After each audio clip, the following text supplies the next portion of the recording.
Watch original photos and videos related to this news by clicking on the link given in the description below the article courtesy. Please subscribe our YouTube channel Listen News here. If you like the video, please like, comment and share the video.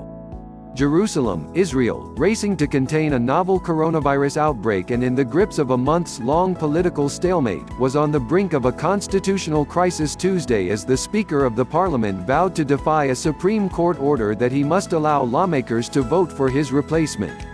Knesset Speaker Yuli Edelstein said he would continue to block moves in the newly elected parliament to elect a new leader of the body, despite an emergency court ruling that the vote be held by Wednesday. A narrow majority of the Knesset that was sworn in last week are from parties opposed to Benjamin Netanyahu's Likud party, of which Edelstein is a member.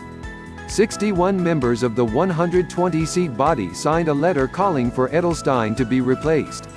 Edelstein, citing the coronavirus crisis and the uncertain chances for Netanyahu rival Benny Gantz to build a governing coalition, had refused to convene the Knesset and allow the vote. He maintained that it would destroy ongoing negotiations to form a unity government at a time of a national emergency.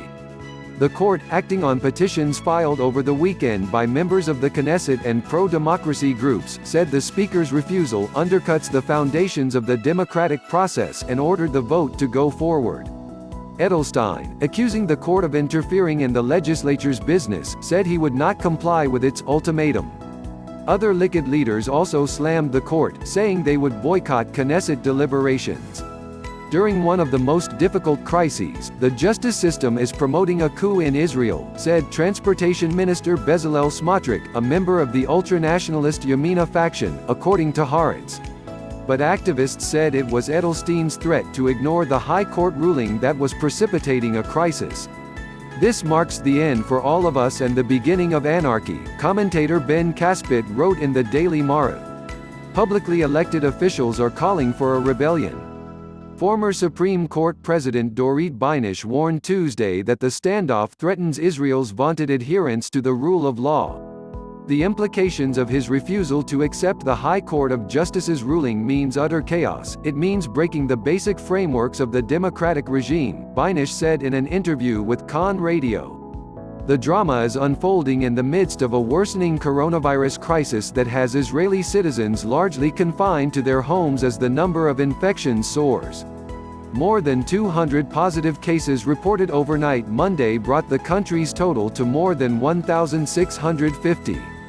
The Knesset is struggling to operate under conditions that prohibit public gatherings of any kind. Politicians on both sides of the political standoff cite the looming health and economic disaster to justify their actions, dashing the hopes of Israelis who dared to dream the pandemic would unify the country's fractured leadership. Israel has a history of closing ranks at times of crisis, as rival politicians did during wars in 1967 and 1973 and during an economic collapse in the 1980s, said Amatz Asael, a historian and fellow at the Shalom Hartman Institute. This time, despite fleeting signs that a deal on an emergency power-sharing arrangement between Likud and Benny Gantz's Blue and White Party might be close, the infighting has endured even as the level of coronavirus panic has risen. "This is deeply disturbing," said Asael. To the public, it is intolerable that they are continuing this political war in the middle of the medical war. The unprecedented political stalemate has lasted for more than a year, as 3 separate elections have failed to produce a governing coalition. Netanyahu's right-wing bloc of parties won the most Knesset seats in the March 2 vote, but still fell short of majority. Gantz was last week granted the first shot at piecing together a government. Since the vote, Netanyahu has become the face of Israel's aggressive response to the outbreak. Appearing on television almost nightly, he has announced ever tighter restrictions on movement and far-reaching public surveillance, including the use of security agencies to track the cell phone data of citizens without their consent. The High Court ruled that program could not continue without parliamentary oversight. Opponents have complained that Netanyahu is orchestrating a power grab in the name of fighting the virus. His hand-picked Minister of Justice abruptly suspended all court activities 2 days before Netanyahu was scheduled to begin his own trial on corruption charges.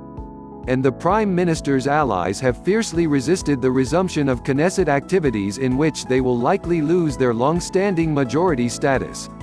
One piece of proposed legalization would make it illegal for an indicted prime minister to form a new government, which would stymie Netanyahu's hopes of staying in office.